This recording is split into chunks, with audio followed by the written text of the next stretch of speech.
In our video today, we're going to show you how to do voids and returns on transactions that have already been processed using Sterling's Smart ECR integrated pin pad. So when you're doing voids and returns, you have two options. You can either do what's called a merchandise return or you can do a void.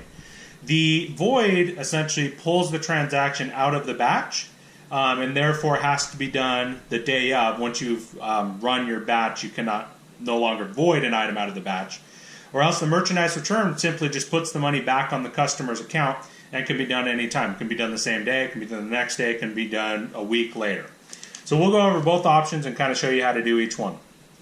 First off, we're going to do the void. So I'm going to go ahead and sign in using our number 1 employee we normally use. And our void mode is under our miscellaneous function.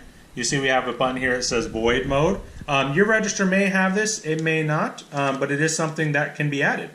So what we do is we're going to go ahead and void mode, and it comes up and asks us what the manager password is. You can define a custom manager password, but by default it's just going to be 4 nines, 9999. Press OK. And you see the color kind of changes. It's just to give us a little visual cue that we're voiding, essentially. So I'm going to go ahead and hit done. And now what we do is we just basically recreate the transaction that we're voiding. So in this case, we're just going to do a 1 penny transaction open food. And then we're going to go into payment. And we're going to pay it back out to credit card. And now it's asking us for the transaction ID, which you should be able to find on your original receipt, the TX ID. So we're going to go ahead and enter that in. And then OK.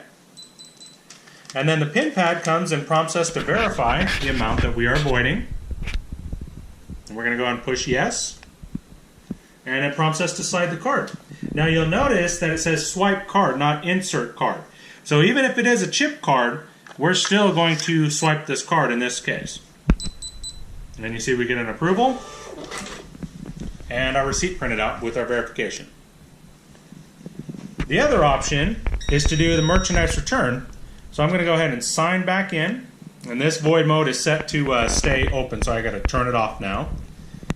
Go back to done. And now you see we have a merchandise return button here. So we're going to hit merchandise return and then enter in the item that you're returning. So we're going to enter in 1 penny again into our open food. And you'll see we have a negative 1 penny. Same thing, we're going to go back into payment and we're going to go into credit card. Now this one, you'll notice that since we're not pulling it from the batch, it doesn't ask us for that transaction ID. So the device comes up, prompts us that we're refunding 1 penny. I'm going to hit yes. And again, I'm going to slide my card. Even though it's a chip card, I'm going to swipe it in this event. We get our approval. And we get our receipt, verifying the refund.